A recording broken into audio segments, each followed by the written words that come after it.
যে এই পরিবেশের মধ্যে একজন গার্জিয়ান যখন তার ছেলে এবং তার মেয়েকে, তো মেয়েরা পুরস্কার নিলেন, এর মধ্যে যেই ব্যক্তি, যেই বাবা এবং মা বা দাদা দাদি বা বড় ভাই গার্জিয়ান যারা আছে, এই মুহূর্তের মধ্যে যখন হেফজখানা কওমি মাদ্রাসা যখন একটা ছেলে মেয়েকে যখন লেখাপড়ার জন্য যায় দেয়, সে জানে যে এখানে লেখাপড়া করলে কোনো ডিগ্রি নাই, এই লেখাপড়া করলে বড় কোনো চাকরি পাবে না, বড় কোনো ডিগ্রিধারী হতে পারবে না, দুনিয়ার কোনো মান সম্মান মানুষ একে বিশাল করে দিতে পারবে না, সব জানার পর সব কিছুকে ত্যাগ করে দিয়ে, উৎসর্গ করে দিয়ে যেই বাবা এবং মা এই মাদ্রাসায় ভর্তি করে দিতে পারে, তার মতো বড় মুজাহিদ আর হতে পারে না।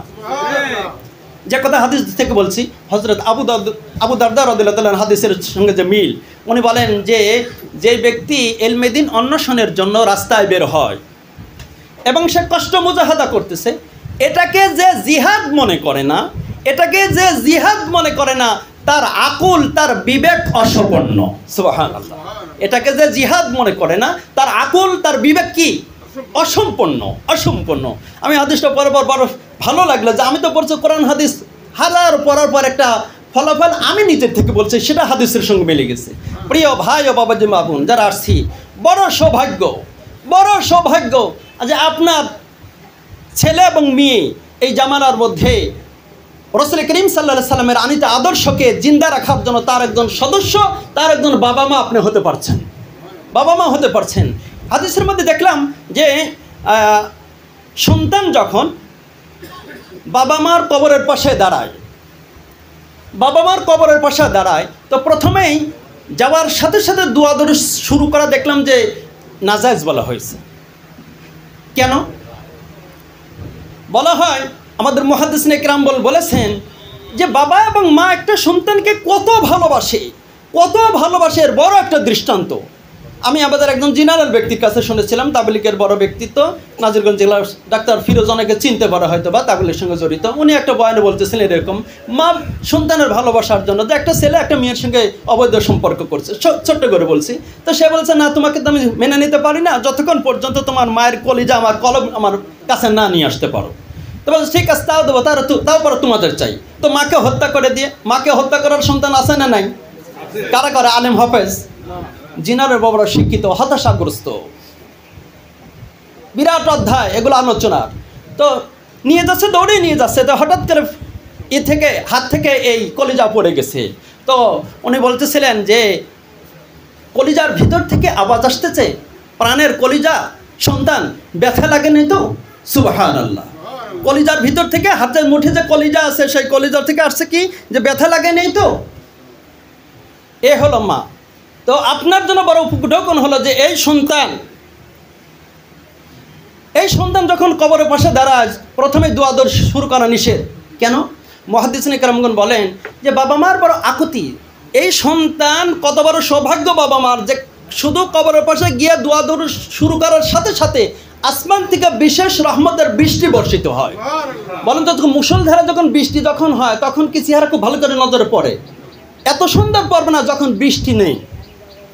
তো ঠিক বাবা মার কবরের পাশে একজন দিনদার, মুত্তাকি, পরহেজগার সন্তান দাঁড়ালে দোয়া দরুদ শুরু করার সাথে সাথে রহমতের বৃষ্টি যখন বর্ষিত হয়, বাবা মার কাকুতি থাকে যে এই কলেজার সন্তান, তুমি 101 মাস, 2 মাস, 2 বছর, 5 বছর আসো নাই, আমি তোমাকে কতদিন দেখি না, তো তুমি প্রথমেই দোয়া দরুদ শুরু করো না, কারণ দোয়া দরুদ শুরু করলেই আমি দেখি যে আসমান থেকে বৃষ্টি বর্ষিত হয়, আর তার কারণে আমি তোমাকে দেখতে পারি না, তো তুমি পরে দোয়া শুরু করো, আমি তোমাকে প্রাণ ভরে তোমার চেহারাটা একটু দেখে নেই। সুবহানাল্লাহ। এই সৌভাগ্য দরকার আছে না নাই? বিপরীতে তো বললাম যে আমরা অন্যদিন গার্জিয়ান সমাবেশে বলবো ইনশাআল্লাহ। তো আপনাদের কাছে অনুরোধ, যেই জিনিসের ফলাফল যত বড়, তা অর্জন করতে একটু কষ্ট করা লাগে না? বরঞ্চ আরো বেশি লাগে। আমরা তালিমুল মুতাআল্লিম নামে একটি কিতাবের মধ্যে পড়ে আসছি, বিকদরিল কাদ্দি তাকতাসিবুল মাআলি ওয়া মান তালাবাল উলা সাহারাল লায়ালি। কোন ব্যক্তি যদি বড় মর্যাদা চায়, বড় উচ্চ আসনে আসীত হতে চায়, তাহলে সে যেন রাত জাগরণ করে কি কিরাম বোর্ড খেলবে, চুরি করবে, ডাকাতি করবে, সন্ত্রাসী করবে, আড্ডাবাজি করবে, যেরকম আমাদের ছেলেমেয়েরা এখন করতেছে, রাতের পর রাত জেগে আড্ডাবাজি করে। এই রাত জাগার জন্য না, ওয়ামান তালাবাল উলা সাহারাল লায়ালি, যে উচ্চ মর্যাদা অর্থাৎ আল্লাহর কাছে বড় মর্যাদাশীল হতে চায়, সে যেন কোরআন ও সুন্নাহ নিয়ে যখন রাতের পর রাত যেন জাগ্রত হয়ে থাকে। তাহলে রাতের পর রাত জাগা এটা কষ্ট না? এবার এটা বড় কষ্ট, হাজার কষ্ট। যেটা আপনাদের বলতে চাচ্ছিলাম, আমরা বর্তমান জামানায় খুব আরামপ্রিয় হয়ে গেছি। যেরকম ছাত্ররা আরামপ্রিয়, ছাত্রীরা আরামপ্রিয়, তেমনই এই আরামপ্রিয় বাবা মাও, বরঞ্চ আমাদের সন্তানরা বড় আরামপ্রিয় হয়েছে আমাদের বাবা মাদের কারণে, গার্জেনদের কারণে। প্রথমে মাদ্রাসায় আসে, মাদ্রাসায় সর্বপ্রথম এসে আগে খানার চার্ট দেখে, কোন দিন কীরকম খানা পিনা, থাকার জায়গা কীরকম। আপনার নাজায়জ মনে করবেন না, তো হুজুর আপনি বলে তাহলে দেখবো না, অবশ্যই দেখবেন, কিন্তু স্তর করা দরকার যে কাকে কোনটাকে প্রাধান্য দেবো আগে। আমি যদি খাবাকেই আগে প্রাধান্য দিই, আমি যদি আমার শোয়ার জায়গাকে প্রাধান্য আগে দেই, তা আমার কলিজার টুকরাকে আমি বিশাল খাট পালঙ্গা তৈরি করে বাসায় শুয়ে রাখি, আর দৈনিক মাছ গোস্ত খাওয়াই, আলহামদুলিল্লাহ, বাস ওখানে খাওয়ান। কিন্তু আপনার মুখ্য উদ্দেশ্য কি? মুখ্য উদ্দেশ্য হলো একজন হাফেজ কোরআন আলেমে দিন হবে, আল্লাহর একজন মাকবুল মঞ্জুর বান্দা হবে, দেশ ও জাতির বড়। রাসূলুল্লাহ সাল্লাল্লাহু আলাইহি ওয়াসাল্লাম মান ওয়ালিদা লাহু ওয়ালাদুন ফালইহসিন ইসমা ওয়া আদাবা فإذا بلغ فليزوجه وإن بلغ ولم يزوجه فأصاب إثما فإنما إثمه على أبي أو كما قال عليه الصلاة والسلام. الحمد لله. সমস্ত প্রশংসা মহান রব্বুল ইজ্জাতের জন্য, যে প্রিয় রব্বে কারীম আমাদের মতো নগণ্য অযোগ্যদের এমন একটি মাজলিসের মধ্যে উপস্থিত হওয়ার তৌফিক দান করেছেন। বুঝে আসুক আর না আসুক, বিশ্বাস হোক আর না হোক, মেনে নিতে পারি আর না পারি, পৃথিবীতে যত মাজলিস আছে, যত অনুষ্ঠান আছে, যত মিটিং মিছিল আছে, যত আলোচনা সভা আছে, সারা পৃথিবীর মধ্যে সবচেয়ে এক দামি মজলিসের মধ্যে আসলে আমরা থাকার উপযোগী নই। রব যে কোনো কারণে, আমার ভালো আমল কারণে হোক, অথবা আমার কোনো পূর্বপুরুষের ভালো আমলের কারণে হোক, রবে কারিম আমাদের এমন একটা মজলিসের সদস্য হওয়ার জন্য যে তৌফিক দান করেছেন, এজন্য সকলে দিল থেকে বলি আলহামদুলিল্লাহ।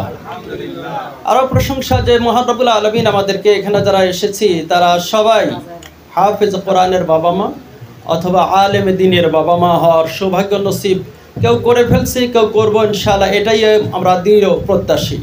রবে কারিম এমন একটি সুযোগ গ্রহণ করার যে তৌফিক দান করেছেন, এজন্য সকলে আবারও বলি আলহামদুলিল্লাহ।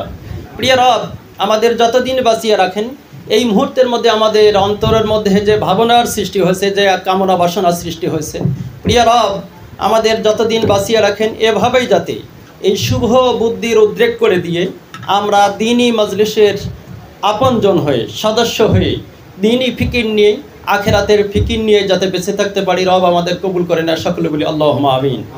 আমি নিজেকেও কখনো ছোট মনে করতেছি, কখনো ধন্য মনে করতেছি।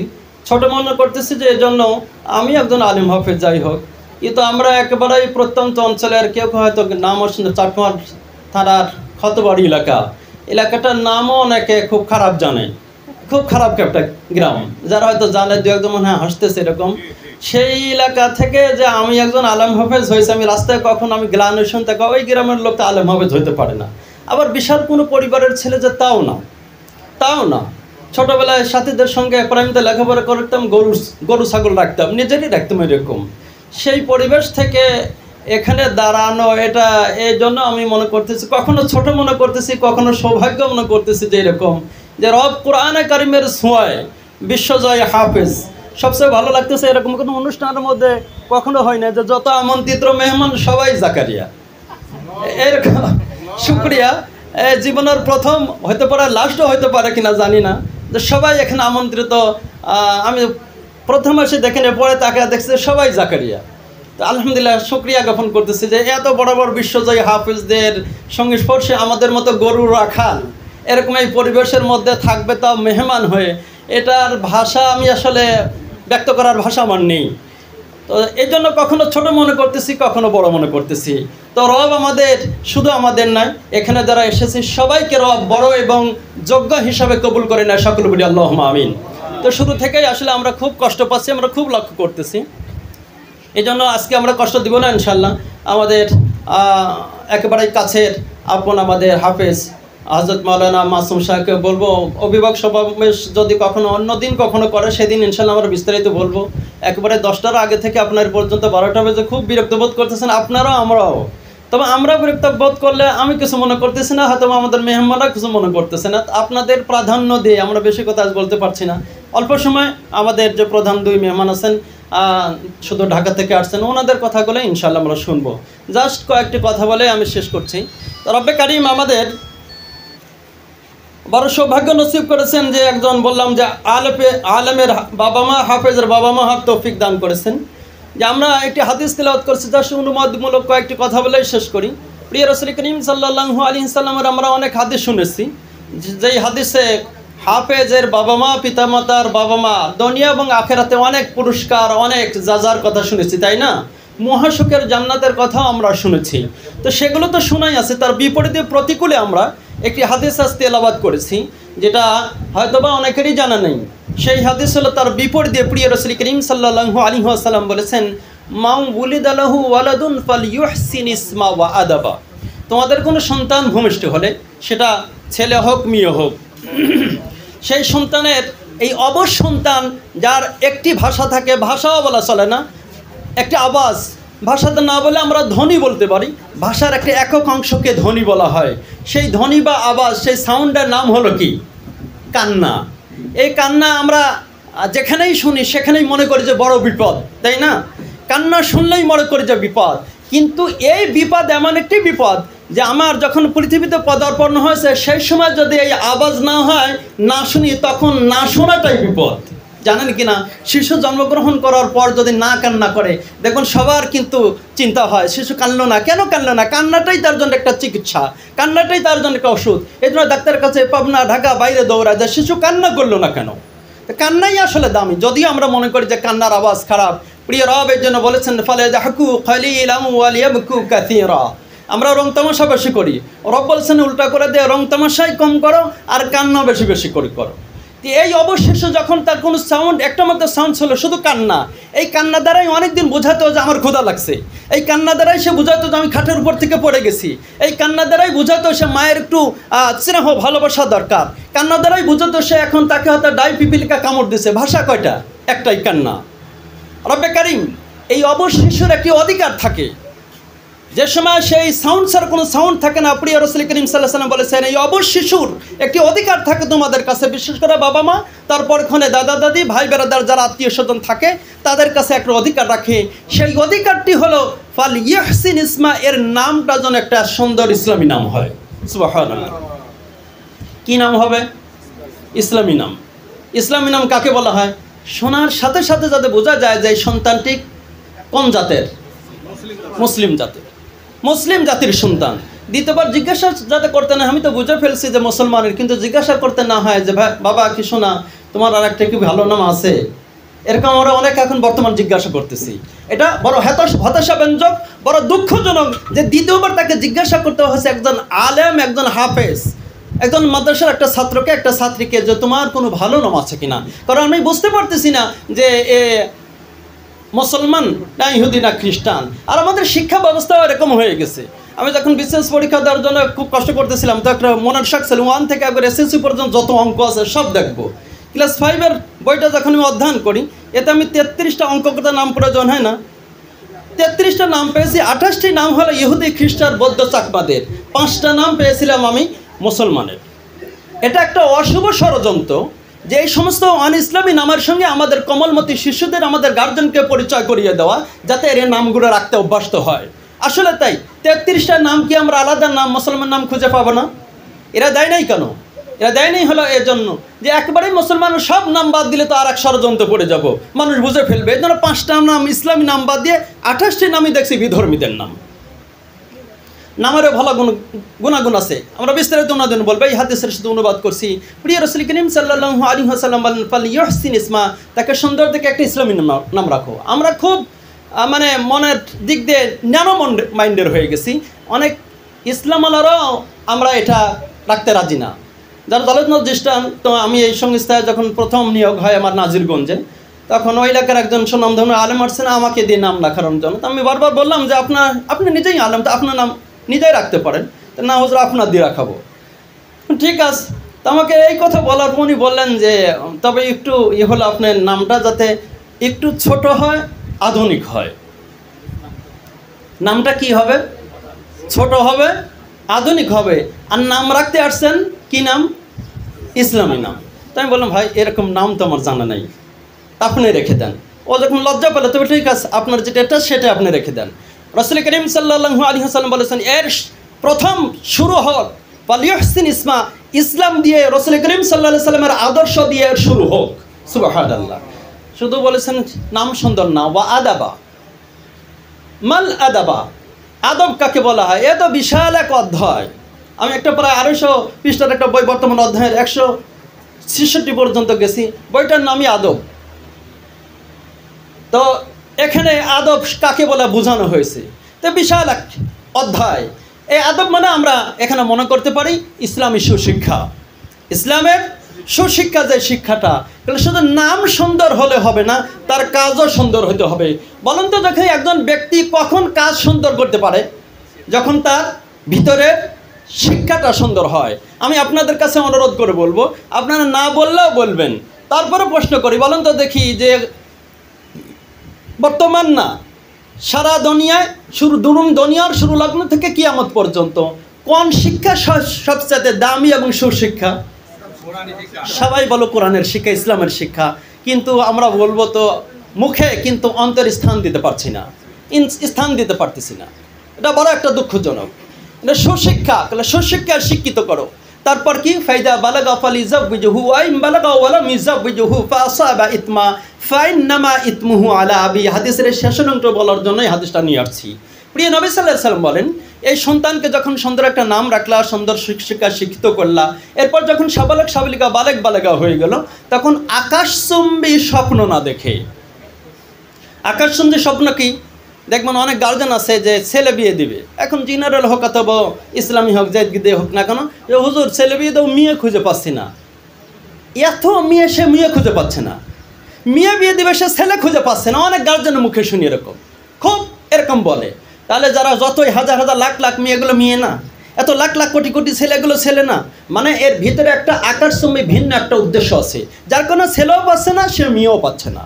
রাসূল করিম সাল্লাল্লাহু আলাইহি ওয়াসাল্লাম বলেন যে 4টা জিনিস দেখবে আমরা বলার সুযোগ পাচ্ছি না, তার মধ্যে একটা জিনিস অবশ্যই দেবে, সেটা দিন।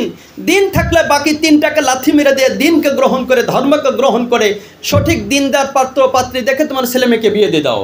ওয়াইম বালাগা ওয়ালা মিযাওবিজহু, নাম সুন্দর হয় নাই, শিক্ষা সুন্দর হয় নাই, আর পরবর্তীতে বিয়ে শাদী সুন্দর সঠিক সময়ের উপযোগী সময়ের মধ্যে হয় নাই, যার কারণে ফাসাবা ইতমা, নাম সুন্দর না, শিক্ষা সুন্দর না, উপযুক্ত সময় বিয়ে দেওয়া হয়নি, যার কারণে চরিত্রহীন হয়ে গেছে। ইসলাম বলতে, রাসূল করিম সাল্লাল্লাহু আলাইহি ওয়াসাল্লামের আদর্শ বলতে এই ছেলে আর মেয়ের মধ্যে কিছু নাই। ফাসাবা ইতমা, জীবনভর যত গুনাহ, যত অপরাধী হবে, ফাইন্নামা ইতমুহু আলা আবি, এই গুনার একটা অংশ তার বাবা এবং মায়ের নামে লিখে দেওয়া হবে। নাউজুবিল্লাহ। আমরা অনেকে সুবহানাল্লাহ বলতেছি, নাউজুবিল্লাহ বলি। এই কথাই বললাম যে এতদিন শুনছি আলেম হাফেজদের খুব সম্মান আছে, তার বাবা মার সম্মান করা হবে। আমরা প্রতিকূল উল্টা দিকটা এই হাদিসটা শুনি নাই। এই জন্য আজকে আমরা এটা স্মরণ রাখি যে আমার কলিজার টুকরা ছেলে মেয়ে যদি খারাপ হয়ে যায়, বদ্দিন হয়ে যায়, প্রিয় রাসূল করিম সাল্লাল্লাহু আলাইহি ওয়াসাল্লামের আনিত আদর্শের যদি উল্টা হয়ে যায়, তাহলে আমার জন্য কিন্তু আখিরাতের ময়দানে জবাবদিহিতা আছে। আলা কুল্লুকুম মাসউলুন আলা কুল্লুকুম রাঈন ওয়া কুল্লুকুম মাসউলুন আন রাঈয়াতিহি। তোমরা প্রত্যেকেই অভিভাবক, আর তোমার অধীনস্থ যারা আছে ময়দান মাশরে তোমাকে তার সম্পর্কে জিজ্ঞাসা করা হবে। তো ধন্যবাদ আপনাদেরকে এই জন্য যে আপনারা, আমি সেদিন আমাদের সাকলেন হাফেজ সাহেবের মৌলানার মাদ্রাসা বলতেছেন, আমাদের হাফেজ সাহেব ছিলেন, মৌলানা সাহেব ছিলেন, মাসুম ভাইও ছিলেন, যে বর্তমান আমি আমার গবেষণা আলোকে বলতাম আল্লাহর কি কারিশমা। আমি যে বইটা বর্তমান অধ্যয়নরত আছে, ওই বইয়ের মধ্যে দেখলাম যে আমার এই কথার সঙ্গে সাহাবী হযরত আবু দারদা রাদিয়াল্লাহু তাআলা আনহুর কথার সঙ্গে মিল আছে। কিন্তু আমি বলেছি হলো কোরআন হাদিসের গবেষণামূলক একটা ফলাফল হিসাবে সেই কথা হাদিসের সঙ্গে মিলে গেছে। আমি বলেছিলাম যে বর্তমান জামানায় যে সমস্ত ছেলে মেয়েদেরকে যে গার্জেনরা লেখাপড়া করায়, এরা শুধু সোয়াবি অর্জন করবে না এই ফজিলতের, বরঞ্চ এরা মুজাহিদ হওয়ার, আল মুজাহিদ ফি দীনিল ইসলাম, দীনে ইসলাম, দিন ইসলাম ধর্মে একজন মুজাহিদ হওয়ার সে সৌভাগ্য নসিব হবে তার জন্য। কেন? যে আমি যখন দেখি আমার পাড়া প্রতিবেশী সবাই আমার তার ছেলে মেয়েকে, তার নাতি নাতনিদেরকে ডক্টর, ইঞ্জিনিয়ার, ব্যারিস্টার, মুক্তার ইত্যাদি, জজ, এসপি, ডিসি বানানোর জন্য উঠে পড়ে লেগে রাখছে, সবাই যেখানে হাজারো পরিবার, সেই মহল্লার মধ্যে থেকে, সেই গ্রামের মধ্যে থেকে, যেরকম বললাম না যে খতবাড়ি এলাকায় একরকম আলেম হবে কেউ বিশ্বাস করে না, তোমার ওই খতবাড়ি না, তাহলে এই এলাকাটা কত বড় জঘন্যতম, এত অপরাধে মার্ডার টাডার মারামারি খুনাখুনিতে ভরপুর। এখন অবশ্য নাই, আল্লাহ কবুল করছে, এখন শান্ত আছে। তো যাই হোক, যে এই পরিবেশের মধ্যে একজন গার্জিয়ান যখন তার ছেলে এবং তার মেয়েকে, যে মেয়েরা পুরস্কার নিলেন, এর মধ্যে যেই ব্যক্তি, যেই বাবা এবং মা বা দাদা দাদি বা বড় ভাই গার্জিয়ান যারা আছে, এই মুহূর্তের মধ্যে যখন হেফজখানা কওমি মাদ্রাসা যখন একটা ছেলে মেয়েকে যখন লেখাপড়ার জন্য যায় দেয়, সে জানে যে এখানে লেখাপড়া করলে কোনো ডিগ্রি নাই, এই লেখাপড়া করলে বড় কোনো চাকরি পাবে না, বড় কোনো ডিগ্রিধারী হতে পারবে না, দুনিয়ার কোনো মান সম্মান মানুষ একে বিশাল করে দিতে পারবে না। সব জানার পর সব কিছুকে ত্যাগ করে দিয়ে, উৎসর্গ করে দিয়ে যেই বাবা এবং মা এই মাদ্রাসায় ভর্তি করে দিতে পারে, তার মতো বড় মুজাহিদ আর হতে পারে না। যে কথা হাদিস থেকে বলছি, হযরত আবু দারদা রাদিয়াল্লাহু তাআলা হাদিসের সঙ্গে যে মিল, উনি বলেন যে যে ব্যক্তি ইলমে দ্বীন অন্বেষণের জন্য রাস্তায় বের হয় এবং সে কষ্ট মুজাহাদা করতেছে, এটাকে যে জিহাদ মনে করে না, এটাকে যে জিহাদ মনে করে না, তার আকুল, তার বিবেক অসম্পন্ন। সুবহানাল্লাহ। এটাকে যে জিহাদ মনে করে না, তার আকুল, তার বিবেক কি? অসম্পন্ন। আমি হাদিসটা পড়ার পর বড় ভালো লাগলো যে আমি তো পড়ছি কোরআন হাদিস পড়ার পর একটা ফলাফল আমি নিজের থেকে বলছি, সেটা হাদিসের সঙ্গে মিলে গেছে।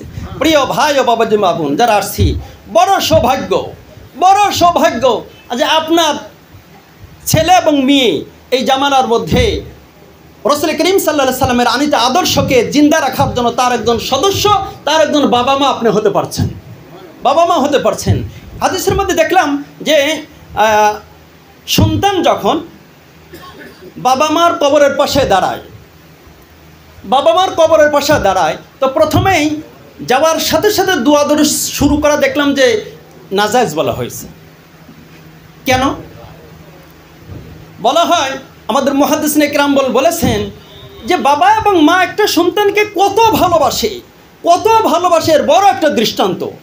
আমি আমাদের একজন জেনারেল ব্যক্তির কাছে শুনেছিলাম, তাবলিগের বড় ব্যক্তিত্ব, নাজিরগঞ্জ জেলার ডাক্তার ফিরোজ, অনেকে চিনতে পারা হয়তো বা তাবলিগের সঙ্গে জড়িত। উনি একটা বয়ানে বলতেছিলেন এরকম, মা সন্তানের ভালোবাসার জন্য যে একটা ছেলে একটা মেয়ের সঙ্গে অবৈধ সম্পর্ক করছে, ছোট্ট করে বলছি, তো সে বলছে না, তোমাকে তো আমি মেনে নিতে পারি না যতক্ষণ পর্যন্ত তোমার মায়ের কলিজা আমার কলম আমার কাছে না নিয়ে আসতে পারো।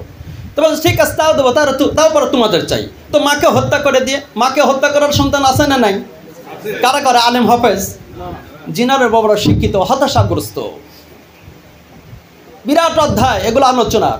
তো দৌড়ে নিয়ে যাচ্ছে, তো হঠাৎ করে হাত থেকে এই কলিজা পড়ে গেছে। তো উনি বলতেছিলেন যে কলিজার ভিতর থেকে আওয়াজ আসতেছে, প্রাণের কলিজা সন্তান, ব্যথা লাগেনি তো? সুবহানাল্লাহ। কলিজার ভিতর থেকে, হাতের মুঠে যে কলিজা আছে সেই কলিজার থেকে আসছে কি, যে ব্যথা লাগেনি তো? এ হলো মা। তো আপনার জন্য বড় উপঢৌকন হলো যে এই সন্তান যখন কবরের পাশে দাঁড়ায়, প্রথমে দোয়া দরুদ শুরু করা নিষেধ। কেন? মুহাদ্দিসিনে কেরামগণ বলেন যে বাবা মার বড় আকুতি, এই সন্তান কত বড় সৌভাগ্য বাবা মার, যে শুধু কবরের পাশে গিয়ে দোয়া দরুদ শুরু করার সাথে সাথে আসমান থেকে বিশেষ রহমতের বৃষ্টি বর্ষিত হয়। বলেন তো, মুষলধারে যখন বৃষ্টি যখন হয়, তখন কি চেহারা খুব ভালো করে নজরে পড়ে? এত সুন্দর পড়বে না যখন বৃষ্টি নেই।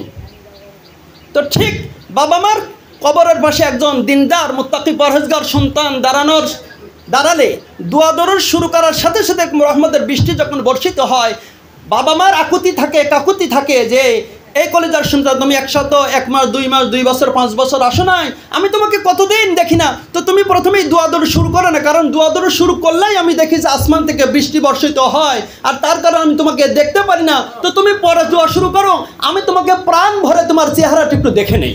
সুবহানাল্লাহ। এই সৌভাগ্য দরকার আছে না নাই? বিপরীতে তো বললাম যে আমরা অন্যদিন গার্জিয়ান সমাবেশে বলবো ইনশাআল্লাহ। তো আপনাদের কাছে অনুরোধ, যেই জিনিসের ফলাফল যত বড়, তা অর্জন করতে একটু কষ্ট করা লাগে না?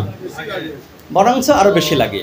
আমরা তালিমুল মুতাআল্লিম নামে একটি কিতাবের মধ্যে পড়ে আসছি, বিকদরিল কাদ্দি তাকতাসিবুল মাআলি ওয়া মান তালাবাল উলা সাহারাল লায়ালি। কোন ব্যক্তি যদি বড় মর্যাদা চায়, বড় উচ্চ আসনে আসীত হতে চায়, তাহলে সে যেন রাত জাগরণ করে কি কিরাম বোর্ড খেলবে, চুরি করবে, ডাকাতি করবে, সন্ত্রাসী করবে, আড্ডাবাজি করবে, যেরকম আমাদের ছেলেমেয়েরা এখন করতেছে, রাতের পর রাত জেগে আড্ডাবাজি করে। এই রাত জাগার জন্য না। ওয়ামান তালাবাল উলা সাহারাল লায়ালি, যে উচ্চ মর্যাদা অর্থাৎ আল্লাহর কাছে বড় মর্যাদাশীল হতে চায়, সে যেন কোরআন ও সুন্নাহ নিয়ে যখন রাতের পর রাত যেন জাগ্রত হয়ে থাকে। তাহলে রাতের পর রাত জাগা এটা কষ্ট না? এবার এটা বড় কষ্ট, হাজার কষ্ট। যেটা আপনাদের বলতে চাচ্ছিলাম, আমরা বর্তমান জামানায় খুব আরামপ্রিয় হয়ে গেছি। যেরকম ছাত্ররা আরামপ্রিয়, ছাত্রীরা আরামপ্রিয়, তেমনই এই আরামপ্রিয় বাবা মাও, বরঞ্চ আমাদের সন্তানরা বড় আরামপ্রিয় হয়েছে আমাদের বাবা মাদের কারণে, গার্জেনদের কারণে।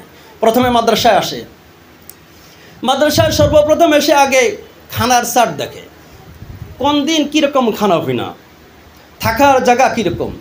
আপনার নাজায়েজ মনে করবেন তো হুজুর আপনি বলে, তাহলে দেখবো না? অবশ্যই দেখবেন, কিন্তু স্তর করা দরকার যে কাকে কোনটাকে প্রাধান্য দেবো আগে। আমি যদি খাবাকেই আগে প্রাধান্য দিই, আমি যদি আমার শোয়ার জায়গাকে প্রাধান্য আগে দেই, তা আমার কলিজার টুকরাকে আমি বিশাল খাট পালঙ্গা তৈরি করে বাসায় শুয়ে রাখি, আর দৈনিক মাছ গোস্ত খাওয়াই, আলহামদুলিল্লাহ, বাস ওখানে খাওয়ান। কিন্তু আপনার মুখ্য উদ্দেশ্য কি? মুখ্য উদ্দেশ্য হলো একজন হাফেজ কোরআন আলেমে দিন হবে, আল্লাহর একজন মাকবুল মঞ্জুর বান্দা হবে, দেশ ও জাতির বড় গাইডার হবে। তাকে নিয়ে আপনি স্বপ্ন দেখছেন, তাকে নিয়ে এই স্বপ্ন দেখার পর আপনি প্রথমেই শোয়ার জায়গা, থাকার জায়গা, খানার চাট ইত্যাদি ইত্যাদি, ছুটির চাট ইত্যাদি এগুলো দেখতে পারেন না। এগুলো দেখবেন, এগুলি স্তর করে হয়তো কমপক্ষে 4-5 নম্বর নিয়ে আসেন। কিন্তু হয়তো বলে তার আগে কী রাখবো, তার আগে অনেক কিছু রাখবো। এর আগে প্রথম যেটা রাখবো আমরা, সেটা হলো যে আমি দেখবো যে এখানে লেখাপড়ার দিক দিয়ে আদর্শবান কোনো উস্তাদ আছে কিনা, এবং সাথে সাথে লেখাপড়ার চার্ট ঠিক আছে কিনা। প্রথম উস্তাদ দেখবো কোনো লেখাপড়ার চার্ট ঠিক থাকতে পারে, কিন্তু উস্তাদ মানসম্পন্ন নাই, চরিত্রওয়ালা নাই, আমলওয়ালা নাই, তাহলে সেটাও উচিত না। এই জন্য উস্তাদ দরকার, যোগ্যতার আমলওয়ালা। আলহামদুলিল্লাহ আমাদের অধিকাংশ হেফজখানা এবং কমি মাদ্রাসা, প্রায় সব মাদ্রাসায় মোটামুটিভাবে আমলওয়ালা মাদ্রাসাই দেখি। শেষ রাত্রে জাগা, আমল আখলাক, এই যে 5 ওয়াক্ত নামাজ কালাম সহ, তাহাজ্জুদ সহ, জিকির আজকার সহ, আদব আখলাক সহ, স্বাভাবিক অন্যদের তুলনায় আমরা বলো আলহামদুলিল্লাহ এই যুগে অনেক ভালো, অনেক ভালো, অনেক ভালো। এই জন্য আপনি এটা প্রথম দেখেন। তা আপনাদের কাছে আমার সবিনয় অনুরোধ থাকবে, তো রাসূল করিম সাল্লাল্লাহু আলাইহি ওয়াসাল্লাম যে হাদিসটা আমরা বলেছি, এই হাদিসের আলোকে আমরা ইনশাআল্লাহ খেয়াল রাখবো। আমার ছাত্র ভাইদের কাছে, গার্জেনদের কাছেও একটু আবদার থাকবে, সেটা হলো যে আমাদের এই মাদ্রাসাগুলো বিভিন্ন কারণে নষ্ট হয়ে যাওয়ার বিভিন্ন কারণের মধ্যে একটি কারণ তো আমরা বললাম, আরেকটি কারণ হলো ছুটি ছাটা খুব। আমি আমাদের শাইখাইন যাকে বলা হয়, ইমাম আবু ইউসুফ, ইমাম মুহাম্মদ রহমতুল্লাহ আলাইহি, এই দুইজন ব্যক্তির, হজরত ইমাম আবু ইউসুফ রহমতুল্লাহ আলাইহি উনি বলেন মাতা ইবনুল্লি। আমি যখন আবু হানিফা রহমতুল্লাহর কাছে ছাত্র, অনেকে ছাত্র জমা বিয়ে করে না, আমি ছাত্র জমা বিয়ে শাদী করার পর মনে করে যে দাওয়ার পরে হাফেজ মুফতি ইত্যাদি, তারপরে দিক ডবল কাল বা ইউনিভার্সিটি সব বিয়ে শাদী করবার ছেলে মেয়ে হওয়ার পর, তো এরকম উনি বলেন মাতা ইবনুল্লি, আমার সন্তান মারা গেছে। তা আমার সন্তান মারা গেছে, ফালাম আহজুর জানাজাতাহু ওয়ালা দাফনাহু, আমি তার জানাজায়ও যাই নাই, দাফন কাফনও যাই নাই। মারা গেছে কে? মারা গেছে কে বললাম? কলিজার টুকরা সন্তান। মাতা ইবনুল্লি, আমার সন্তান মারা গেছে। ইমাম আবু ইউসুফ রহমতুল্লাহ আলাইহি, আবু হানিফা রহমতুল্লাহ আলাইহির সবচেয়ে নামি দামি দুই ছাত্র, ইমাম আবু ইউসুফ, ইমাম মুহাম্মদ রহমতুল্লাহ আলাইহি। মাতা ইবনুল্লি, আমার সন্তান মারা গেছে, ফালা আহদুর জানাজাতাহু ওয়ালা দাফনাহু, আমি জানাজা নেই, দাফন কাফনে জানি। কেন জানি? হলো এজন্য মাখাফাতা ওয়া তারাকতুহু আলা জিরানি ওয়া আকরবাই, আমি আমার পাড়া প্রতিবেশী আত্মীয় স্বজনের উপর এটা তাদের দায়ভার দিয়ে দিলাম। কেন? মাখাফাতা আইয়াফুতা মিন্নি, আমি এই ভয়ে জানাজায় যাই নাই, এই ভয়ে দাফনে যাই নাই, গোরস্থান পর্যন্ত যাইনি, অথচ কলিজার টুকরা মারা গেছে। যে শাইউন আইয়াফুতা মিন্নি শাইউন মিন আবি হানিফা রহমাতুল্লাহ আলাইহি, আবু হানিফা রহমাতুল্লাহ আলাইহি দিনের কোন সে গুরুত্বপূর্ণ কথা আমি আমার সন্তানের জানাজা গিয়ে দাফনে গিয়ে কাটিয়ে দিয়েছি, এই সময় গুরুত্বপূর্ণ কথা চলে গেছে, অথচ আমি সেটা জানি নাই। তো বলে ফালা তাযহাবা হাসরাতুহু আবাদান, তার আফসোস কিয়ামত পর্যন্ত আর যাবে না। আমি এই জন্য আমার উস্তাদকে ছাড়ি নাই। অথচ আমরা নিজেও দেখি যে তার সন্তানকে ছুটি দেয় না, জন্য গার্জেনের সঙ্গে বিশাল মারামারি, ঝগড়াঝাটি ইত্যাদি। প্রিয় শায়েখ আমাদের একজন মাহমুদুল হাসান বাদ্দাজুল আলী, ওনার একটি কথা আছে। তো উনি বলেন যে গার্জেনের সম্পর্ক উস্তাদের সঙ্গে কীরকম হওয়া দরকার। অধিকাংশ গার্জেনের দেখি যে এখানে উস্তাদের সাথে সম্পর্ক খারাপ। উস্তাদদের সঙ্গে সম্পর্ক খারাপ করে কখনো আপনি আশা করতে পারেন না যে আপনার সন্তান কিছু হবে এই জগতে। আবার হলেও যদি মনে করেন কাজে লাগবে তা লাগবে না।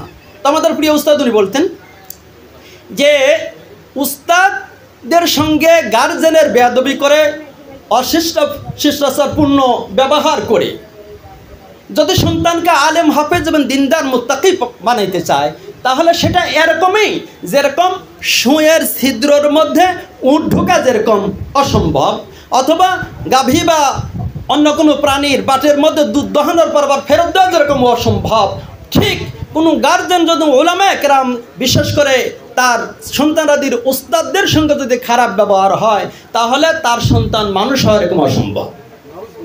আমরা বেশ কয়েকটা কথা মনে রাখবো, বিশেষ কয়েকটা কথা অন্যদিন ইনশাল্লাহ বলবো ইনশাল্লাহ। তো আমি আপনাদের কাছে অনুরোধ রাখবো এই কয়েকটা জিনিসটা খেয়াল রাখি এবং মাদ্রাসার আরও সাইডগুলো খেয়াল রাখবো। যেরকম দেখছি এখানে বেশ অর্থনৈতিক সংকটও আছে, আমি যা শুনলাম এরকম অনেক সময় দেখা যাচ্ছে বাজারঘাট শুধু বৃদ্ধি পাচ্ছে। আমাদের মাদ্রাসাগুলো যা ওই আগে ধরে ছিল 5 বছর 10 বছর আগে সেরকমই রয়েছে, অনেক মাদ্রাসা এরকম, কিন্তু দ্রব্যমূল্য বেড়ে গেছে 5 গুণ 10 গুণ। তাহলে আপনার সন্তান পিছনে তো খরচ হয়, তাই না? খরচ হয়। এই হিসাবে যারা পারেন, এখনও আমি শুনেছি অর্থনৈতিক কষ্টের কথা, অনেকে কম দেয়, অনেকে কিছু হয়তো খরচের মতো করে দেয়। যাদের মোটামুটি দেওয়ার সমর্থন আছে আপনারা এখানে সহযোগিতা করবেন। এই মাদ্রাসাটা আমাদের হাফেজ মাওলানা মাসুম সাহেব আমাদের থেকে হয়তো বয়সও ছোট, লেখাপড়াও এদিক দিয়ে ছোট, একাডেমিকলি হয়তো পরে আল্লাহর কাছে অবশ্যই অনেক বড় মনে করি, আমাদের থেকেও বড় আল্লাহর কাছে। ডিগ্রি থাকলেই বড় হয় না, আল্লাহর কাছে মঞ্জুর হওয়া অন্য বিষয়। সেই সময় আমি আমার থেকে বড় মনে করি, কারণ উনি যে মাদ্রাসা যেভাবে সাজাইছেন, আমি মধ্যে জায়গায় ওইভাবে নিজের মাদ্রাসা সাজাইতে পারি নাই। যদিও বিভিন্ন মাদ্রাসা এরকম মেহমান হয়ে যায়, নিজের মাদ্রাসা সাজাইতে পারি নাই। উনি ধন্যবাদ পাওয়ার উপযোগী কি উপযোগী না? অবশ্যই উপযোগী। উনি বারবার বলেন, হুজুর মাদ্রাসা অনেক ভর্তি করতে আসছে, কিন্তু জায়গার সংকলন নাই, ব্যবস্থাপনার ভর্তি করতে পারি না, আর আমরা ছাত্র পাই না। তাহলে ওনার এই ব্যবস্থাপনা আরও শক্তিশালী আর সুন্দর করার জন্য ওনার অর্থনৈতিক যোগানের প্রয়োজন আছে। তো যাদের সমর্থন তেনারা ওনার পাশে ইনশাল্লাহ যদি যেভাবে ধরে ইনশাল্লাহ সেইভাবে আপনারা দিবেন। তো আপনাদের কাছে আমাদের সবিনয় অনুরোধ থাকবে, আমরা সকল সময় আলহামদুলিল্লাহ আমরা এই মাদ্রাসা, শুধু এই মাদ্রাসা না, পৃথিবীর সমস্ত মাদ্রাসাকে, আমি আরেকদিন যে হোসেন মাদ্রাসার এক মুরব্বী উপদেষ্টাকে শুনলাম, বড় ধনী মানুষ, উনি বলতেছিল যে পৃথিবীর সমস্ত কওমি মাদ্রাসাকে আমি আমার নিজের মাদ্রাসা মনে করি। কলিজাটা এরকম হওয়া দরকার।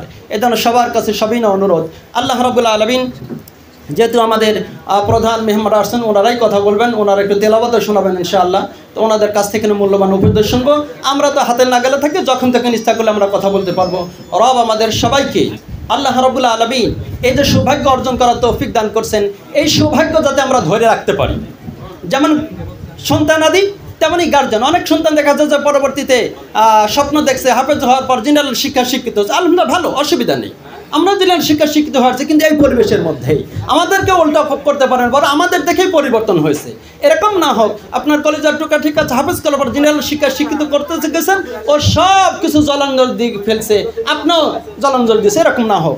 এজন্য সবাই যাতে এই দৌলত ধরে রাখতে পারি, রব্বে কারিম আমাদের একেবারে কাফনের কাপড় পরা পর্যন্ত এই ধরনের মাদ্রাসা ওয়ালাদের সঙ্গে ইসলাম এবং ইসলাম ওয়ালাদের সঙ্গে সমস্ত উলামায়ে কেরামের সঙ্গে আল্লাহ রাব্বুল আলামিন ধর্ম, দেশ ও জাতি সকল ফিকির নিয়ে একজন ফিকিরওয়ালা চিন্তাবিদ মানুষ হয়ে রব্বে কারিম জীবনের শেষের সাজন কাফনের কাপড় আপন করার তৌফিক দান করে সকল বলি আল্লাহুম্মা আমিন।